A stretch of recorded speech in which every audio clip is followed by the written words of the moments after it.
In accordance with Virginia Beach Code 2-21, and by the authority vested in me as mayor of the city of Virginia Beach, I hereby call for a special formal session of the Virginia Beach City Council, Tuesday, April 23rd, 2019, at 4 p.m., City Council Chamber, Building 1, City Hall, second floor, 2401 Courthouse Drive. The purpose of this special formal session is to conduct public interviews for the finalists to fill the vacant Beach City District Council seat. Immediately following, City Council will recess and convene into a closed session for discussion. Immediately following the discussion, City Council will return to the City Council chamber to appoint the Beach District City Council member, and the new member will take the oath of office. Immediately following the oath of office, the mayor and a formal seating of City Council will then recess into and convene into a closed session for the purposes of City Council review of the submissions to fill the vacant Rose Hall District City Council seat and identification of all those to be interviewed. Okay? Right? We need a vote on that. No, we're good to go. Okay, are we ready for the first person? Yes, the first person, Leah Malbin Davenport. Welcome.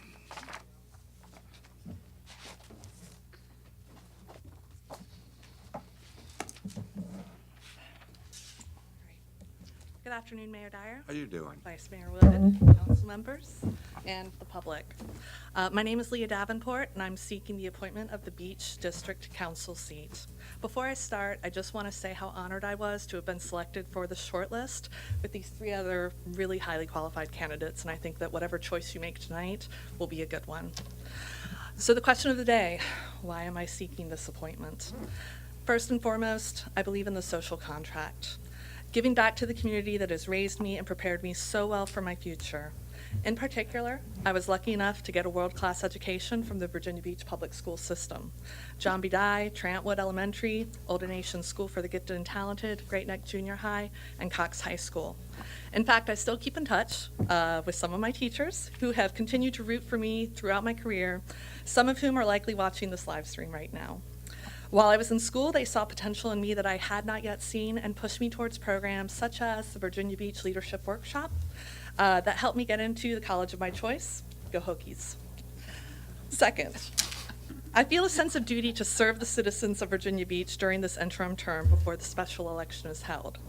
Last year, I was selected to be a participant in the Department of Defense's Executive Leadership Development Program, where we learn advanced leadership skills and train with the warfighter to determine if a career in the senior executive service is in our futures.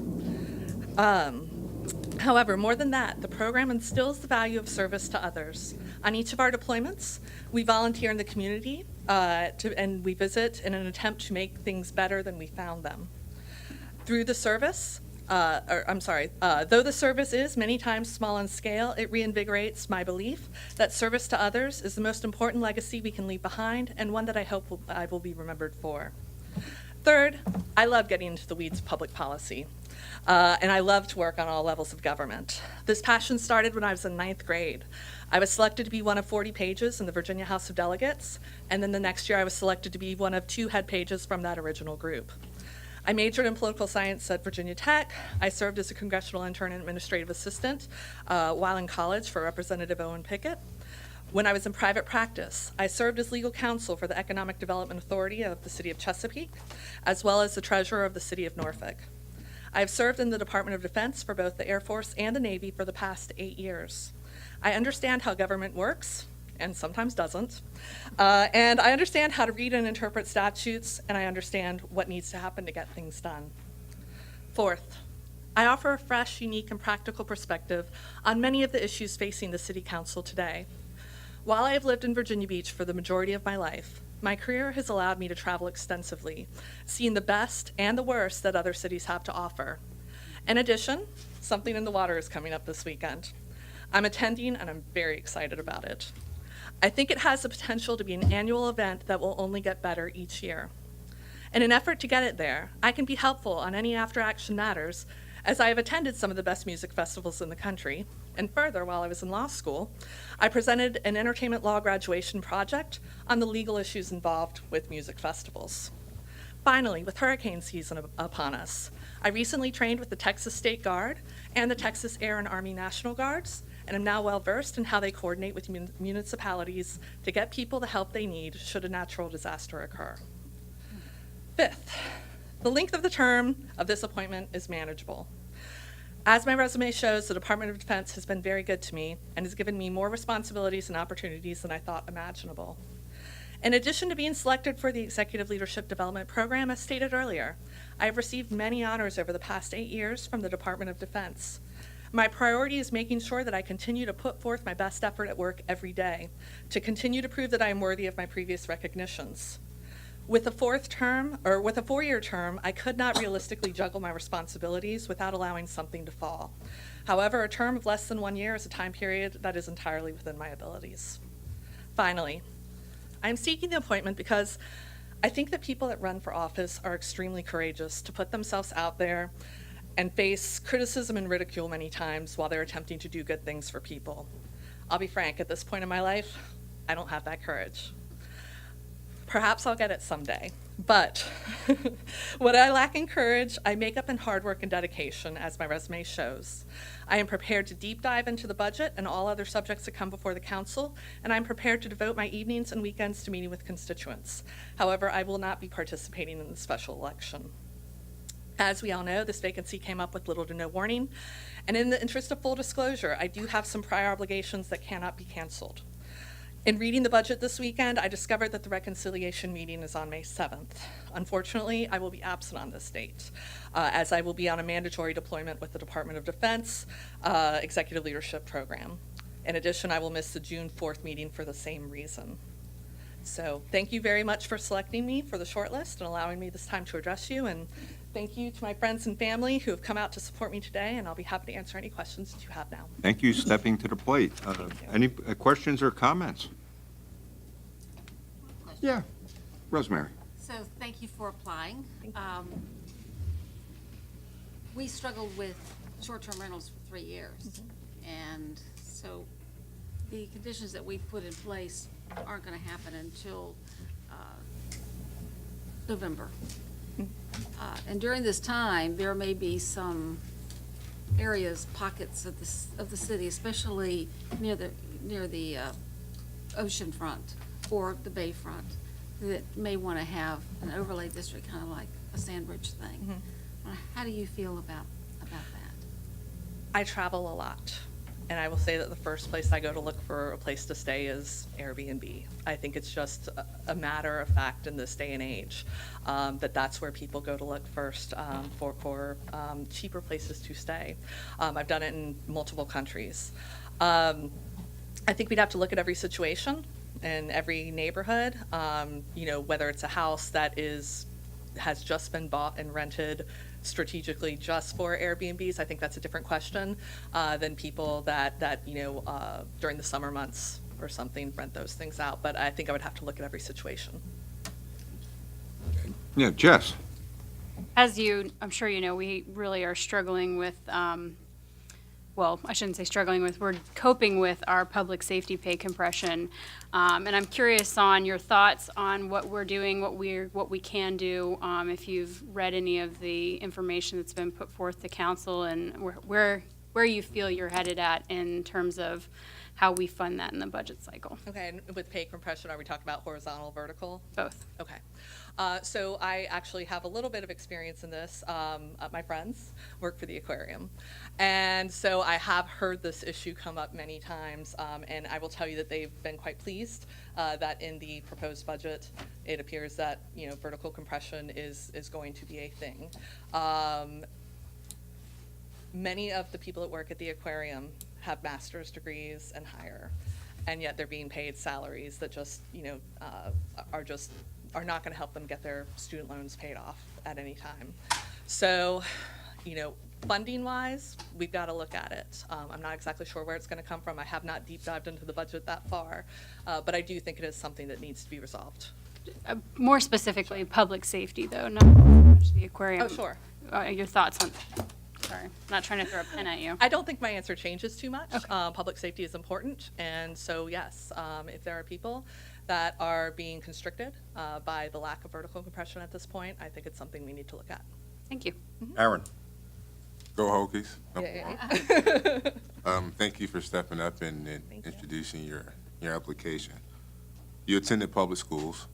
I'm curious on your thoughts on all-day kindergarten, making that accessible throughout the city. I think that all-day kindergarten can't do anything but good. I used to volunteer for Head Start for kids that couldn't afford the nice preschools. And so, perhaps the need for, funding of Head Starts and all of that kind of stuff, if we had all-day kindergarten, we would need less of the preschool. So I think it's a good thing. I think it will help parents that work and not having to arrange for daycare. And so I think it's a good thing. Anybody else? Barbara? Well, I really appreciate your enthusiasm and your attitude is Thank you. 100%. When the Tourism Investment Program was established, one of the things that was so attractive, or the reason we did it, was so that when opportunities came to do tourism projects, they would not have to compete with all of the other kinds of things. We would have this money set aside, much of it being money that was generated by the industry to do these projects. But as time has passed, this money is looking very attractive to fill some of these other programs. How do you think we should proceed with this program, and do you have any suggestions for improving it? Isn't that always what happens? You set aside a fund for something specific, and then when you don't use it all immediately, then other players want it. I think as much as possible, we should keep the tip for tip-related purposes. Now, obviously, the stormwater issues have come into play with sea level rise. We can't ignore that fact. So, if perhaps we did need to dip in that for, a reason such as that, I would be happy to look at it. Not prepared to make a decision on that today, but I would be happy to look at it. But overall, I do think that when we set up specific funds for specific purposes, we should keep it to those purposes. Thank you. Okay, Jess? Yes. I don't want to occupy This is a the grill questions, session. but I do have another question. As you know, the beach race was pretty contentious. How do you plan to address your constituents in the district, and what outreach are you planning on implementing before the budget cycle and after till the appointment ends? So I will be prepared for weekends and evenings, and I will be taking every Tuesday off for meetings if that is the case. But unfortunately with my job, I will not be able to be quite as flexible as others that don't have those job requirements. But again, I'm prepared to meet with people in the evenings and on weekends. I've seen that you've had your walk in the park. I'd certainly be interested in events such as that. Great, thank you. Sabrina? Thank you for applying. you. I did notice, and you gave information on your participation in leadership opportunities. And so I would ask you, what leadership trait would you bring to the council to enhance it? I think that my biggest leadership trait is to lead by example. I try that every day in my life. I try that every day at work. If I need my employees to do more work, I'm going to do more work first. And so that's really kind of my mantra is to lead by example. Thank you. Okay, anybody else? Thank you very much. Thank you for the opportunity. Most appreciated. Thank you. Megan Kennett. Hey, welcome. Welcome and thank you for applying. Good afternoon, Mayor, Vice Mayor, members of council, and everybody here with us tonight. My name is Megan Kennett, and I reside in the Saltmarsh Point community in Virginia Beach. I'm especially humbled to be here after reviewing the qualifications and resumes of the candidates. I love Virginia Beach, and I'm inspired by all the growth that I've seen over the past few years. As I completed my application, I was excited for this opportunity to represent the Beach District, a district that I've grown to love, and more importantly, to make a positive impact. I know that I can leverage my experience working with smart city applications, various IoT solutions, to address region-wide issues like flood mitigation and the rising costs of utilities. I'm applying to this appointment for the opportunity to see the Vibe Arts District continue to thrive to its fullest potential. I believe that when our arts community thrives, our quality of life thrives. I understand the demands and challenges our public safety community faces, and I'm prepared to ensure that they've got the tools and the resources that they need to be successful in keeping our community safe without compromise. And the more I thought and the more I think about opportunities to add value to the team here to help serve our great community, the more impassioned I became when I was completing my application. I was excited to roll my sleeves up and get to work. The timing of this appointment, however, is unfortunate due to the fact that my employer, AT&T, has filed an RFP response with the City of Virginia Beach. And soon we'll be meeting to discuss that response and their decision. And after corresponding with Rebecca Stefanski, the Virginia Conflict of Interest and Ethics Advisory Council regarding the situation, I learned that Virginia law does not actually require me to withdraw my application. However, to avoid any appearance of impropriety, I've decided to withdraw my application for the appointment. I would like to thank each and every one of you for this opportunity that you provided me here tonight. If I can serve in any other capacity, it would be a great honor. Best of luck to all the candidates. You are all extremely qualified, and regardless of who is chosen, the Beach District will surely be well represented.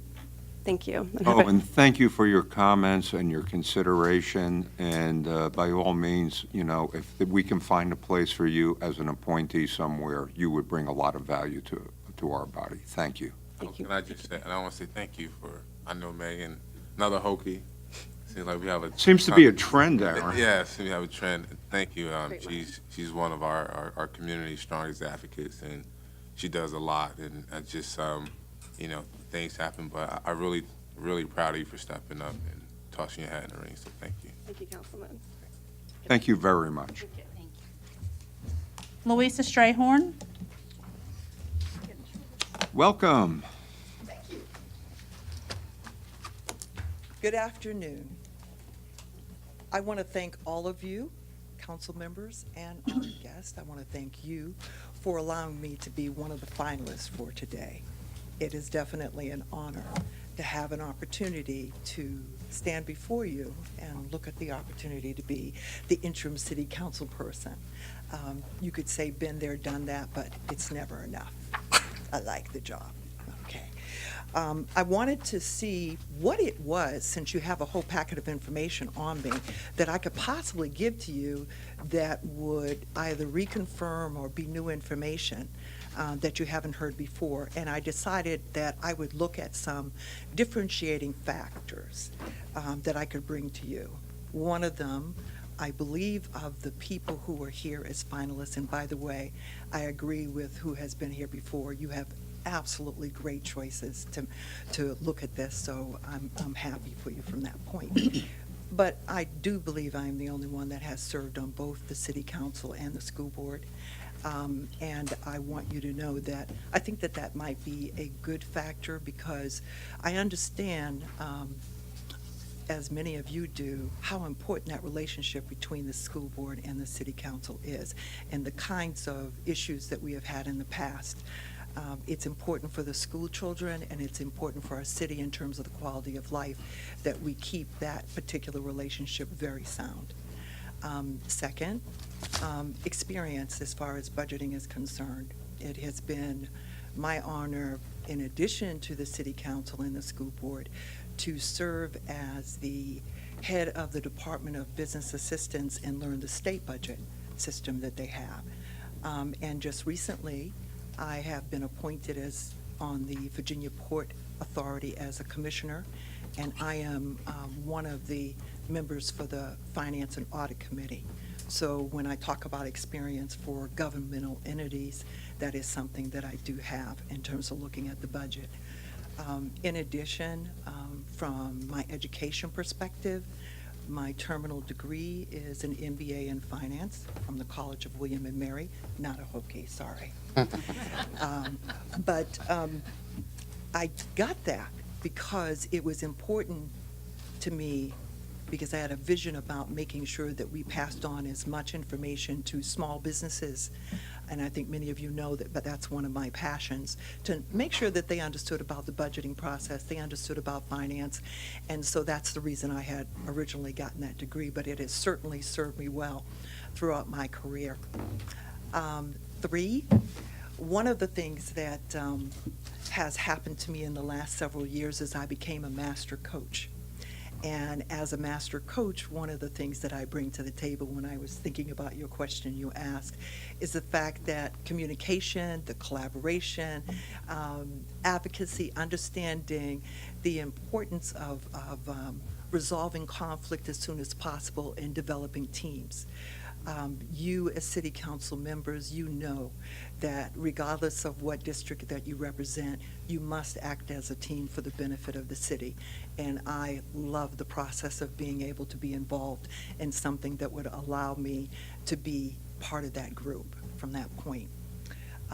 Then I would say the next one would have been that I have, in all the 30 years that I've lived here in Virginia Beach, been involved intimately with some of the issues that Virginia Beach has had to face. The one I can present to you that you're very familiar with is the last one. That's the one for this weekend, Something in the Water. It was my honor to serve on a committee as the task force chair for Virginia Beach Vision, and we presented, which I think all of you have read, the white paper that presented some recommendations. One of them happened to be in terms of events that should be here.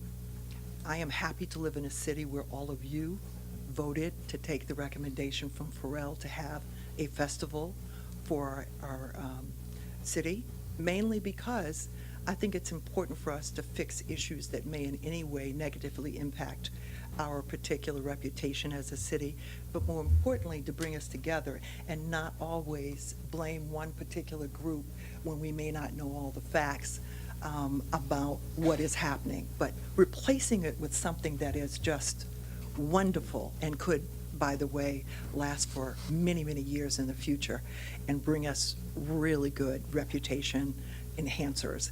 I think that that is really a wonderful thing. And then I would say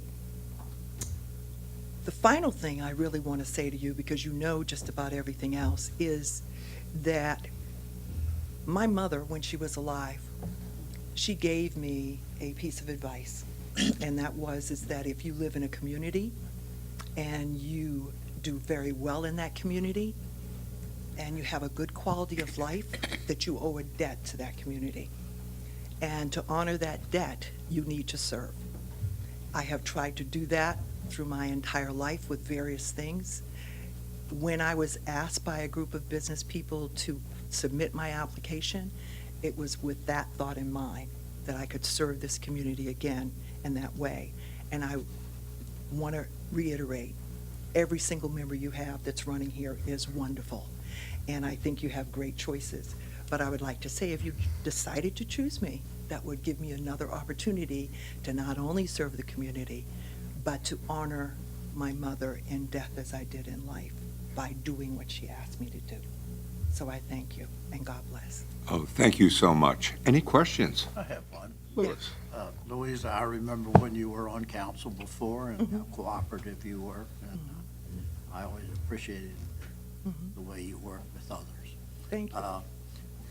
Would you explain for us your position on the possible future projects, particularly including, say, a convention center hotel or a dome site entertainment venue, and what you believe should be the city's role, if any, in the possible development of those projects? Oh, I'd be happy to expound just a little. That could take all night because I get real excited about new projects. But I will say to you that when we have a number of issues and challenges that we have to face as a city, you may not be able, no matter how good the projects are, to take all of them on. You would like to be able to say, I want some more revenue streams for this city, and therefore, every single project that they come up with, we'd like to take, but you can't do that. You have to carefully determine what would be a good public-private partnership, and I do believe in those. I believe that when it works out, that over the years, and depending on what it is they bring to the table, that we as a city are going to gain from that, and it's not one where the private partner gets all of the credit and all of the bounty from that relationship, then that is something we have to think very carefully about. But things that are really good and we can bring in new revenue to be able to handle some of the issues like the stormwater issue and the fact that sea level rise is not going to go away. It's only going to complicate our lives in the future. Yeah, I'm in favor of looking at public-private partnerships, but one at a time and very carefully to make sure that we know what the rules and rules of engagement are for those particular terms, but I am not against it. Thank you. Thank you. Okay, Jess, and then Aaron. I'd like to ask the same two questions, if I could, that I asked Ms. Davenport. Your perspective on the public safety pay compression, and then lastly, what you plan to do to engage your constituents before the budget cycle and after. Okay, I'll take the first one. That is an issue for me as a human resource consultant. I can tell you that has been something that has faced a number of businesses, and it is a very serious issue. People have been losing employees because of this issue. There has been a lot of turmoil in the workplace. I can speak to you from that perspective. I would say to you that fortunately for Virginia Beach, you have one of the best records of retention that I have ever seen in a city. You keep your employees a long time, but that doesn't mean it will always be that way. Safety, public safety is a very particular interest to me because in a city this size and with the kinds of things that are happening in the world today, I want them happy. I would look to see what we could do to see if we could make that right. And that is not anything that I feel I could make if I were a member of this by myself, but it's a team effort for us to look at all the facts in a way in which to deal with that. But I do always think that there's a way to be able to come up with a solution and not necessarily get rigid, just either this or that. There are ways, there are grays in between that we can look at. Second part, when I was on council before, and I think Louis probably remembers this, maybe even Barbara, I had town meetings, town hall meetings that I would be willing to do again because they would need to get to know me again. Just because I served over 20 years does not mean anybody remembers me. I am not that kind of person. But I do know that people want to see the representative and have them in any way describe and at least clarify some of the things that are coming up. I also wanted to say that it's really important to have that because all of us serve different factions, but we have 400,000 plus people that we serve here. You may have a group of people who have suffered greatly for the stormwater issue, but on the other hand, you may have people with limited budgets, and they are looking at, if you are considering a tax hike, what are they going to do? How are they going to live? And we have to have empathy for all of them, but have a decision that may not be one that everybody likes. So you have to go out and explain to people and educate them why you do things. So when we as a team make a decision, that is something I feel we have a right to go out and tell people, this is why we made that decision, and stand before them. We need to have the courage to do that, and that's why I believe in town meetings. Thank you. Aaron? First of all, I want to say thank you.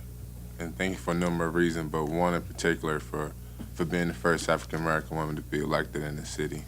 You actually paved the way for me and encouraged me to run for office that I currently hold, so thank you on that note. On the other side, I like to understand, serving on council before, what have you learned then that you hope or intend to bring to council today since we face different challenges? Oh, that's a really good question, and I will be happy to answer it for you. When I was on council before, I was this wide-eyed, wonderful, I had this vision about everybody was going to be together, and it was going to, you could get things done in a hurry, and I got to council. And I learned really quickly You better be quick with your communication. You better understand what those facts are and do your homework, because somebody was going to make sure they debated you on the issue, and you better be ready. There were also the issue about on the council before. Yeah, you have the same thing, I'm sure, today, where everybody has something that they're interested in, and you all get together and say, well, you know, I support this particular one, they tell you another, but you listen carefully to what it is. But more importantly, what I've learned after I got off is the most important thing was that every decision that you make, that when you go home at night, you can go look in that mirror and say, I'm not afraid to go to sleep. I believe in what I did. And if you can't do that, you made a wrong decision. Anybody else? Rosemary? To repeat as well, the council struggled 3 very long years looking at short-term rentals, and we established some rules in January. We do have some, especially in the coastal communities, some areas who would like to have an overlay district that probably would not require a conditional use permit. So it's something we're probably going to have to be looking at prior to November. So I wanted to know what your feelings were on this. I look at that real carefully.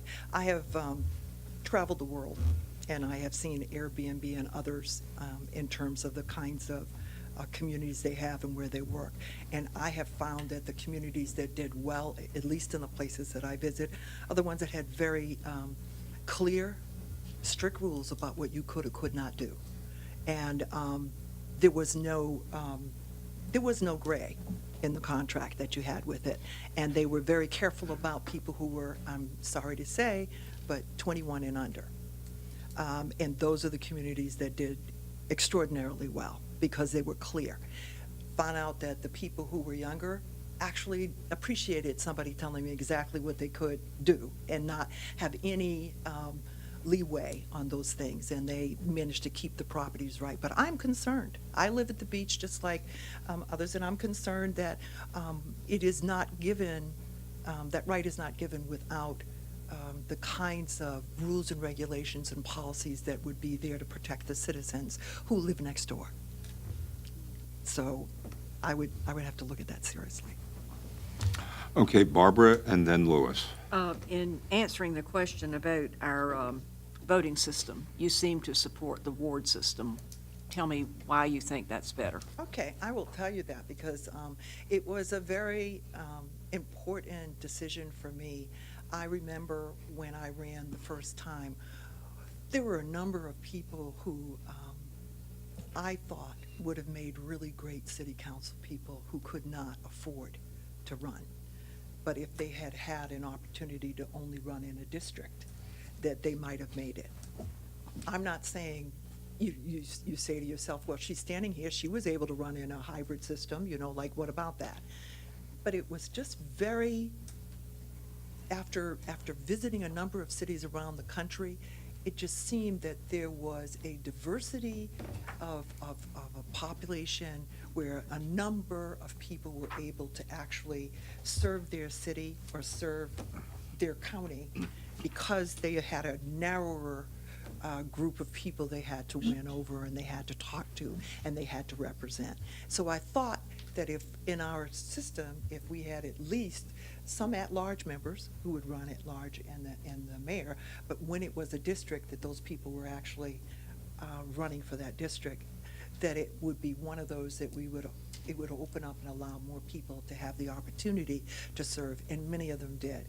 And it's become so expensive to run that I worry about our ability to be able to open that up to everybody and not just a few who can afford it or who may have, more friends who have money or whatever. I'd like for it to be something where all citizens had that opportunity. Thank you. Louis? I have 2 questions. Sure. 2. Yeah, I'm sorry to be so inquisitive, I guess. First, I know you remember the budget process. Yes, sir. That we go through, and it hadn't really changed that much. We have where we have all the presentations on the items of the budget by the manager, and then we do what's called reconciliation. Correct, from a city And council. my question to you once reconciliation has taken place, would you be voting for the reconciled budget that the majority of council has voted on, or would you not? I will have to tell you that another thing I've learned. As a master coach, the major thing is the team. If we have a reconciled budget, and that is something that we as a team have voted on or want to vote on, then I'm there. I'm not one that's going to stand up and say, I'm not going to go for this and stand by myself. I don't believe in that. I believe the team collaboration is important, and it's important because this isn't the only decision that you have to make as a group.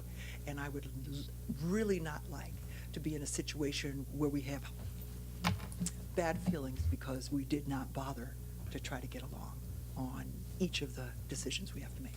Okay, and the second question I have is, if you were appointed, would it be your intention to run in November? Absolutely not. No offense to any of you, but honestly, it's been there, done that. This is a service I'm doing. I will be here until November, but I'm not running. Thank you. Okay, anybody else? Sabrina? I know you touched on sea level rise. Of course, we've had plenty of discussions about sea level rise and flooding. And there's a lot of discussion about some things. What can we do now? Citizens really want to know. And so what are some of the ideas or thoughts that you think that we could do now to help mitigate flooding and that? Well, one of the things that I should say it's a favorite choice of mine, and that is benchmarking. I believe that any city that is facing what we ought to be looking for the cities that have done a really good job at it. And we ought to be not necessarily having to be creative ourselves, but take a look at who did the best job, who has managed to overcome this. Get some education from that point. I'd go and make sure that I had an opportunity to, number one, have the city staff who are really good at research identify those places that have done really well, and then they should have maybe a committee, not everybody on city council, but a committee who are really concerned about that, go and visit, identify it, do a little bit more research on what have they done, and see which one of those solutions they have that we could consider adopting, but also find out how much it costs, okay? Because that's also part of what we have to deal with. Can we afford it? Maybe they did it, but they had an enormous budget. If we don't have that budget to handle it, that's one thing. But at least we could find out some really good ideas on it. I think that that's just something I'd like to offer on it. Certainly not everything that would work it, but it is what I believe in. Okay, anybody else? Louisa, thank you so much. Thank Really you appreciate very it. much again for allowing me to be one of the finalists, and God bless all of you. Thank you. Thank you. Guy Tower.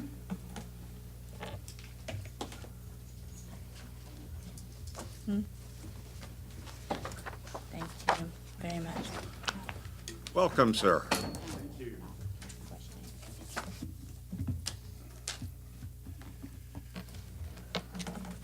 Mayor Dyer, Vice Mayor Wood, members of council. I'm very happy to be here today, and I particularly want to share in appraising all of the candidates. I admire them. I've read all of their materials, and I was very impressed with them. You have a difficult decision to make. I'd like to start, though, by thanking you for the opportunity of putting me on the short list to sample an aspect of contemporary life that each of you have enjoyed, but's entirely new to me, and that is being the object of a constant running commentary on social media. I just thought I'd share a few things that my daughter-in-law has shared with me, since I'm not there myself. But one post following last week's public hearing, some of you will remember, I had some speakers on my behalf who were former neighbors of mine that lived in the Virginia House, a co-op apartment building, and one poster asked, "What is with all those lawyers living together?" And I finally figured out, I think she was confusing a co-op and a commune. She didn't know the difference. I had one who supported me, or at least supported my last name, because she did it with a song title parody of Bob Dylan's All Along the Watchtower, and the song that Jimi Hendrix made famous. I said, wow, that's fantastic. But I had another poster who challenged my candidacy by saying Pharrell Williams would make a better choice. And that may be true, but Pharrell Williams, fortunately for me, is not on the short list. But seriously, I'd like to take this time to say a little bit more about why I want to be on the council, and I'd like to make a few promises of how I will approach my work as a member of council. Pardon me. I have a few spring allergies here. I want to be on city council for 3 reasons, really. First, I have a lifetime of experience in law and business and mediation, and I think I'm highly qualified to serve. Second, I have a passion for fairness and for good government. And third, it would be a really meaningful way for me to make a contribution to the city with which I've had a lifetime love affair. As for being highly qualified, my skills and experience as a former lawyer, a chief executive officer, and a mediator should add some level of value to the deliberations of council as you tackle the big issues that are facing you in the next several months. For most of my legal career, I've worked in corporate law. Corporate lawyers are a world apart from trial lawyers, as most of you know. The goal in corporate practice is really not to win so much as it is in trial practice, where there are a lot of winners and losers, but really to try to work collaboratively with all the parties to the transaction, so at the end of the day, everyone's satisfied. You get all around the table. And in fact, the transaction won't come to pass unless that's true. Everyone can get up and walk away. No one is being subpoenaed to appear at a corporate closing. So that is what we do. Litigators see winners and losers. We see everybody, buyers, sellers, stockholders, employees, lenders, borrowers, everyone as winners. So if you want a lawyer who brings together, hire, or in this case appoint, a corporate lawyer, and it doesn't hurt that corporate lawyers almost have to have pretty good organizational skills, I would say better than pretty good, and understand the value of attention to detail. Practicing corporate law and serving on boards of business-oriented civic and community organizations have constantly exposed me to leaders in multiple industry, prepared me to serve as chief executive myself. First, that role was in a growing law firm, and later in a statewide professional association. In both, I had responsibility for overseeing every aspect of the business, from capital investments to human resources, from operating budgets to strategic planning.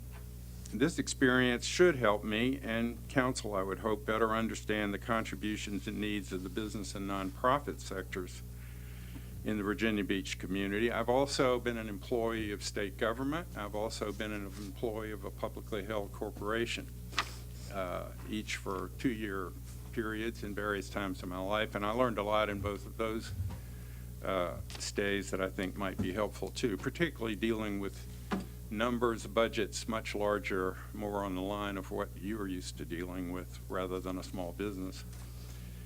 Finally, as a founding member of the state's largest private mediation provider, and I say with not much modesty, I guess, I think I am recognized as an expert in alternative dispute resolution in this state, and I've had extensive hands-on experience in conflict resolution, and I have a deep appreciation for its principles, which Councilwoman Wooten would tell you, if she hasn't already, include active listening and assuring a fair process and focusing on interests and not on positions and exploring options for mutual gain. The second reason I want to be a member of City Council, because I'm committed to making sure my community is a place where people trust that their government is operating in a fair, principled, and ethical manner. I am deeply committed to the rule of law and to substantive, procedural, and equitable fairness. As concerned as I am that each decision council makes is fair itself, I'm equally concerned that the process of decision-making be viewed as fair too, and perhaps even more concerned that the decisions reflect not just an intent to be fair, but also produce what are perceived and are actually fair results. And the third reason I want to be a member of City Council, because I've loved this place since I was a child. I almost, instead of the bearded headshot that I put with my resume, was going to include the little photo that I have of me as a 10-year-old in 1952, about that big around, standing on the beach somewhere at the north end, and the smile on my face sort of says it all. And I still have that smile today. My parents brought me here for 2 weeks every summer, and then about 40 years ago, I suddenly realized that one of the perks of being an adult is you can live wherever you want. And I packed my bags, I came to the beach in the fall of 1979, and I've never looked back. And to serve on this governing body would truly be the honor of a lifetime for me. Now for the promises. When I was executive director of the Virginia Bar Association, I had the privilege of being involved in a process of promulgating a code of voluntary conduct for lawyers that went beyond the ethical rules and the law, but tried to promote among the legal profession a higher level of conduct. And it provides some aspirational statements for lawyers who want to serve as role models for civility, and I think they're useful, and I borrowed a few to make a few promises to you and citizens of Virginia Beach if I am appointed to council. In my conduct, I would promise that I would remember my actions and my demeanor, reflect upon City Council and its standing in the community. I promise that I will act at all times with integrity so that other council members and staff know that my word is my bond. I will treat everyone as I wish to be treated, with dignity, respect, and courtesy. I'll be punctual in attending all council meetings and other scheduled events. If I disagree with a fellow member of council about a subject matter of an issue, I will resolve to disagree without being disagreeable. I will contribute to the best of my ability, my skills, my knowledge, and my influence in the service of the city of Virginia Beach. In closing, I'd just like to say that a week ago today, I sat in the back of this room and experienced what was a fantastic moment for me. I had, as those of you who were here will remember, a number of colleagues who made a lot of kind and generous comments about me. And in closing, I'd just like to say I would try very hard to live up to those words. Thank you very much. Okay, thank you very much. Questions? Jess?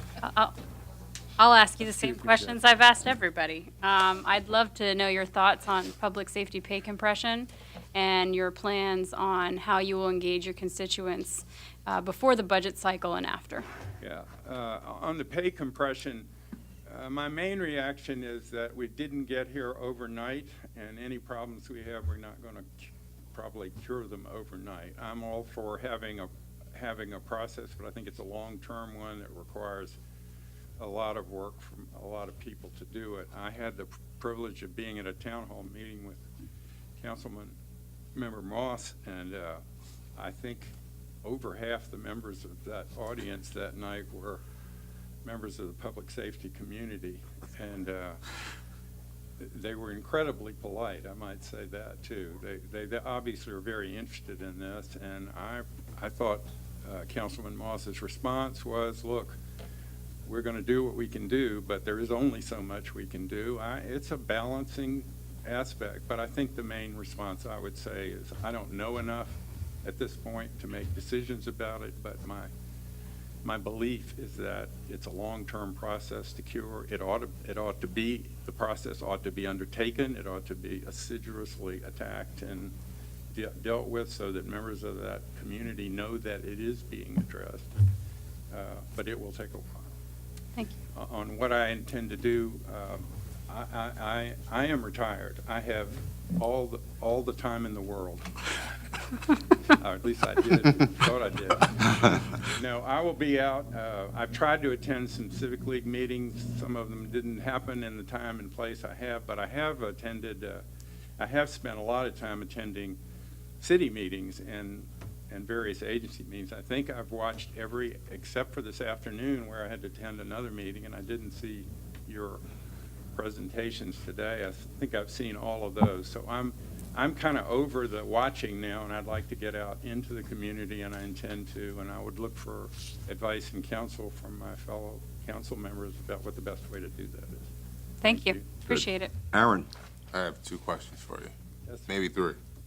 But thank you again for stepping up to the plate. I mean, as a retired man and with your extensive background, I don't know why you want to serve on city council with us, but thank you again for stepping up. The question I have is, what are your thoughts on the implementation of all-day kindergarten? I'm throughout the city? entirely for it. I think it's a very important part of pre-K, everything running from pre-K to kindergarten. It makes a lot of sense to me. I believe it. I would put it very high on a priority list in terms of things that need to be funded. Okay, my second question for you is, CTEC community has been a community within the Beach District who's been overlooked for quite some time. How do you plan on reaching out to a historic community such as that? Well, I want to be there. I consider that to be one of the critical points, probably needs more attention, and certainly the people deserve some attention, perhaps. I'm not putting any blame on anyone. I'm just saying it's there. It's a very unusual situation. It happens in a city as large and diverse as ours. There are always going to be some folks who are in the pincers of development and have historical ties as well. So I'm sensitive to those issues, and I want to be there. I came back in and watched the hearing that took place on the CTAC zoning that after the public hearing last week, and it was heartbreaking. Truly, that was my thought. But I think a lot of it, again, is communication issues. It's being out there listening. I am a lawyer. I gotten paid for over my lifetime to try to sort out complicated issues and explain them in ways that clients who are not as educated in the law as I am about it. And I think some of the same kind of principles apply. I think it's listening first, listen a lot, talk a little. My last question, if I can. Sure. What are your thoughts on the current voting system within our city? I think my answer was as wiggly as I could get on that. I really like at-large voting. I'm kind of, I think the constituency, I really think the risk of council devolving into not getting anything done except by trading votes is pretty dangerous. And but I have a certain recognition that there is just something kind of at a gut level that appeals to people about having my own council person and from my district that my neighbors and I elected. It is very appealing, but I think the appeal is, I think it's a slippery slope, because I think that I've lived in cities. I lived in Richmond when it had a ward system, and it was a disaster. It really was. And I think it's still creating a lot of problems right now. So until this system shows that it's truly broken, I would not be in favor of change. Okay, John? I'd like to follow And then up Barbara. on Councilman Ross's question, but would you be opposed to giving the public the opportunity to choose in a referendum what Maybe system not. they Yeah, would prefer? I do have that in the back of my head, that maybe it's time to talk to the voters again. I frankly do not know enough about, I should, but I don't know enough about the history to know when was the last time the voters approached it, but I'm not opposed to that in generally. So you would agree that ultimately the people have the right to choose the form of government they would like? I agree. All right, thank you very much. Barbara? I guess the Beach District probably is the district that is faced most often with very large projects and public-private partnerships and so forth. And I guess the largest that is one we're considering right now, and that's, of course, the Dome site that's been a potential for us for many years. Based on the term sheet that we have adopted, what do you see as the strengths and the weaknesses of that project, and how do you analyze it? Well, just on the term sheet alone, it's very hard for me to say. And I've considered I have some friends who are involved in that project, and I'm sure I could have come here and probably sought some more advice from staff and others about it. I've kind of deliberately stayed away from that, Councilman Henley. It's a good question, and I'll try to answer it.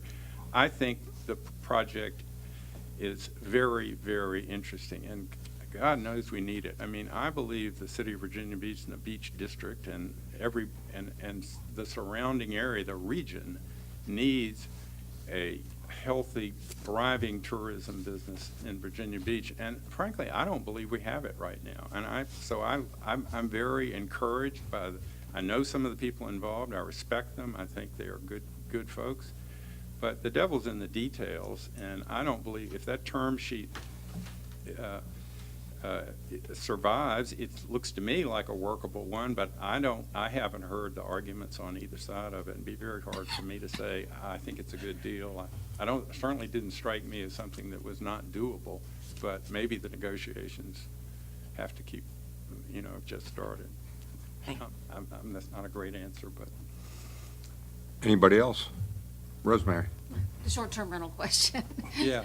We struggled with it 3 very long years, and of course, we passed it in January, and the conditions that we've put into place will take place in November, and one of them is a conditional use permit if you're not already grandfathered in as of last July, I believe. So there are portions, especially of the coastal communities, who would like to have a overlay so they don't have to have this conditional use permit. I wanted to know what your thoughts were. Well, the first thought I have is they should be heard. They should be given a chance to plead their case, so to speak. I believe that very strongly. I've followed a little bit of it through my friends. Jack Drescher was president of the North Virginia Beach Right. Civic League, and I was on that board for a while, and I know he struggled with it, and my stepson's actually been involved in that council as well. So they were pretty happy with what they came up with. Not happy is probably not the right word, but at least they thought they'd been a fair, balanced act. I suppose it's not surprising that others think more needs to be done to tweak it, and I can't really say more than I think it would be presumptuous to say we've done it, we're through, that's it. I think we have to hear them at least. Sabrina? And my question would be the same as it relates to flooding. That's a priority for our citizens and for the city council. And just want to know what your thoughts are on addressing flooding now and some of the solutions you think should be focused on. Well, this may seem like a dodge too, but I really think that I've gone to some of these. I went to the Resort Area Strategic Planning Commission, and I'm sorry I don't remember his name, but the engineer, who's a very down-to-earth guy, he's terrific. We've got to get that guy out in front of people, and I'm sure some people may have seen him on a televised city council, but he's the kind of guy who's got ability to communicate very, very well on that. And I think my larger point is that I think we have to, again, making the Lake Gaston analogy, treat it as make sure the community understands that it's gotten our attention to the point that we have really done an enormous amount of work to get ready for it and to think about the funding. And I think we need to put some folks out there who can communicate very well with all due respect to all of you and the senior staff, but maybe some of the people who are not at that absolute top of the totem pole and staff are better communicators, because I was terrifically impressed with his ability to quickly and effectively say, this is the problem. So that's one thing, is communication. And then I think, again, there's plenty of resources for what can I do personally. I'm sure other cities that are maybe a little ahead of us on this, but maybe not. Maybe we have to be pathfinders of that. But if we do, we have to let every citizen know that they can take a personal role. Just like in recycling, it's not terribly different from that. What can I do? What can I do about wastewater? What can I do about, to protect my property myself? Jess? Just to follow up on Councilwoman Yeah. Wooten's question, do you support a bond referendum to fund stormwater? I really am trying not to say on any particular vote that I might take whether I would, yes or no, I would support it. But if it takes a bond referendum, I don't have any problem going to the citizens. I'm not sure what it will take. Okay, anybody else? Thank you. Yep, Louis? I'd like to ask you the same question I asked Ms. Strayhorn. Each year after we look at all the budget items and so forth, the council has to make a decision on the budget. And we have what's called reconciliation, where everybody has their input. Some of us put some things into the budget we want in. Sometimes people don't want something in.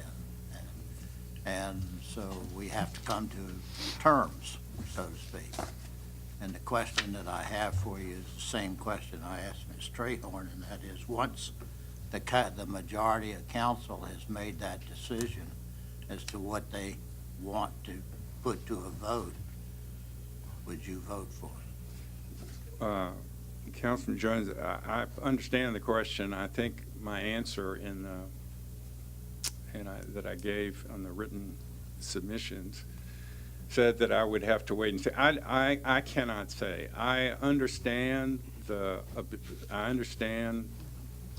believe me, I've been there, how good I think it is to when the majority votes to pull together, to show some unity. I believe it can be a very, very attractive. It would be hard for me to imagine, but I can imagine it, but I think given how new I would be to this budget, for me to take a position against the majority, but I cannot honestly say, and I won't say how I would vote specifically, but I would be strongly drawn to the will of majority, but I could be reasoned with by, if I thought it was in the best interest of the city. That's all I can say.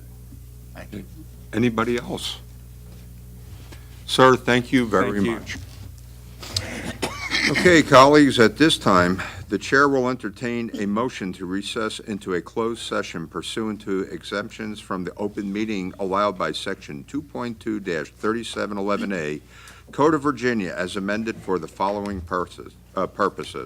Personnel matters, discussion, considerations, or interviews of prospective candidates for employment, assignment, appointment, promotion, performance, demotion, salaries, disciplining, or resignation of specific public officers, appointees, or employees of any public body pursuant to Section 2.2-3711A1, particularly interim appointment, Beach District City Council vacancy. Do I hear a motion? So moved. Second. Okay, vote is open.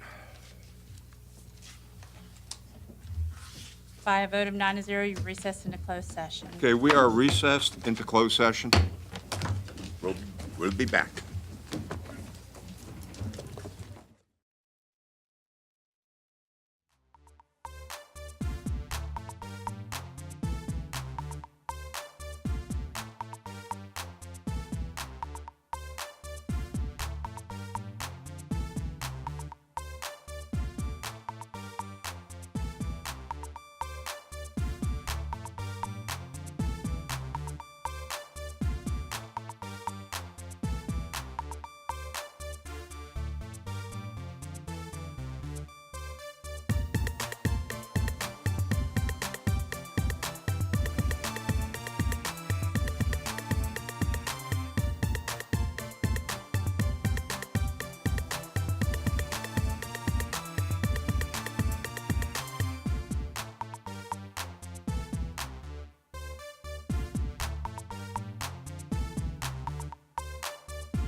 We got, Yeah, we gotta have Amanda. Yeah, that is important. hello, Tina, how are you? What are you doing here?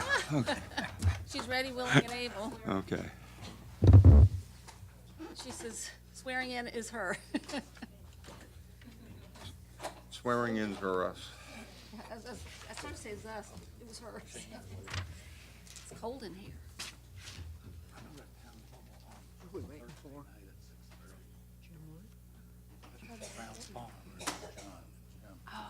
Excuse me? You went to go get Amanda. Amanda, we need Amanda. Oh. No, we have a city clerk form. of While we government. look official, Amanda is official.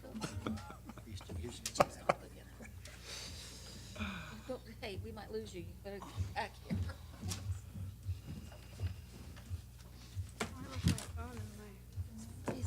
I think I might have two. That's probably a good thing. Nothing, I need to. I didn't also. Then you need to have, Okay,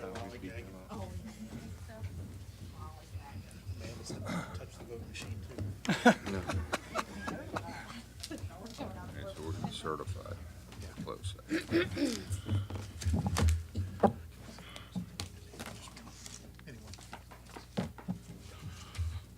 Okay, we are ready to reconvene, and I'm going to make a motion that we, certification of the closed session. So moved. Second. Second, vote's open. by a vote of 9-0, you've certified the closed session being in accordance with a motion to recess. Hey, Mr. Vice Mayor, do you have a motion to make? Yeah, Mr. Mayor, I nominate for the Beach District Interim Council seat, Mr. Guy King Tower. Okay, Ask for other nominations. okay. We vote for the nomination?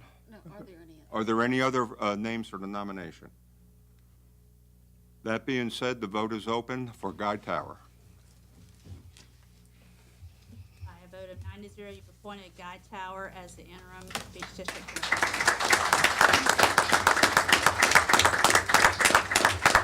Okay, at this point, we will have the oath of office. Mr. Tower, will you come forward?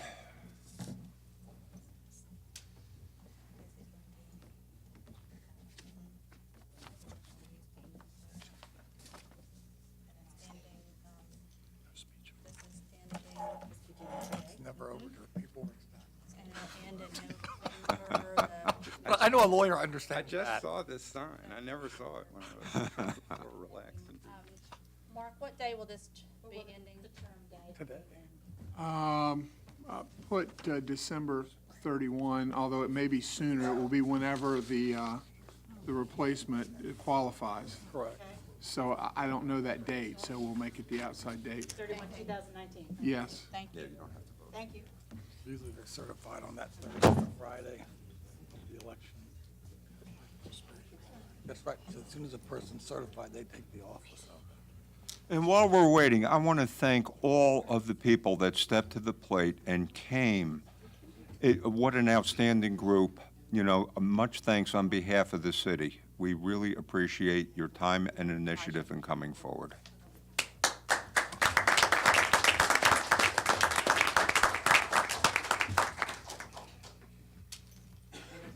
You want this pen? Okay.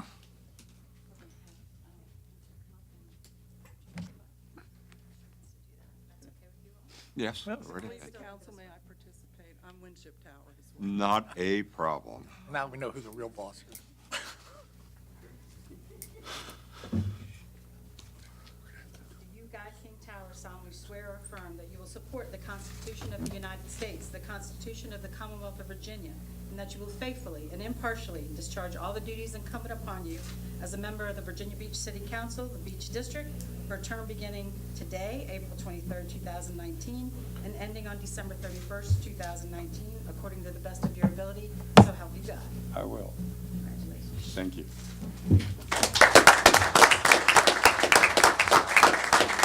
Guy King Tower. Okay.